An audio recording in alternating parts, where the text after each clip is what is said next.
বিশ্বের অন্যতম গুরুত্বপূর্ণ জ্বালানি সরবরাহ পথ হরমুজ প্রণালীতে মাইন বসাতে শুরু করেছে ইরান। মার্কিন গোয়েন্দা সূত্রের বরাত দিয়ে আন্তর্জাতিক গণমাধ্যমে এই তথ্য জানানো হয়েছে।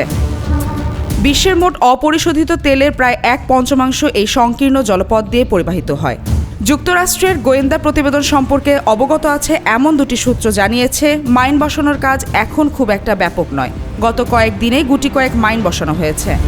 তবে একটি সূত্র বলেছে, ইরানের হাতে এখনও 80 থেকে 90% ক্ষুদ্র যুদ্ধযান ও মাইন স্থাপনকারী জাহাজ অক্ষত রয়েছে। ফলে দেশটি চাইলে এই জলপথে কয়েকশো মাইন ছড়িয়ে দিতে পারে। আইআরজিসি বর্তমানে দেশটির নৌবাহিনীর পাশাপাশি এই প্রণালীর নিয়ন্ত্রণ করছে। তাদের বিচ্ছিন্নভাবে মাইন স্থাপনকারী যান, বিস্ফোরক বোঝাই নৌকা এবং উপকূলীয় ক্ষেপণাস্ত্র ঘাঁটি ব্যবহার করার সক্ষমতা রয়েছে।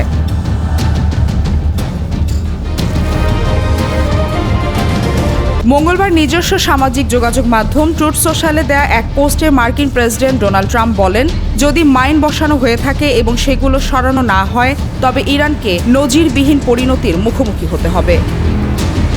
এদিকে মধ্যপ্রাচ্যে ইরানি ও মার্কিন লক্ষ্যবস্তুগুলো লক্ষ্য করে নতুন করে বড় ধরনের হামলা শুরু করেছে ইরান। গত কয়েক ঘণ্টায় এই দফার হামলা চালানো হয় বলে জানানো হয়েছে। ইরানি রাষ্ট্রীয় গণমাধ্যমের বরাতে ফরাসি সংবাদ সংস্থা এএফপি জানিয়েছে, সংঘাত শুরু হওয়ার পর থেকে এটিই ছিল ইরানের চালানো সবচেয়ে তীব্র এবং শক্তিশালী হামলা।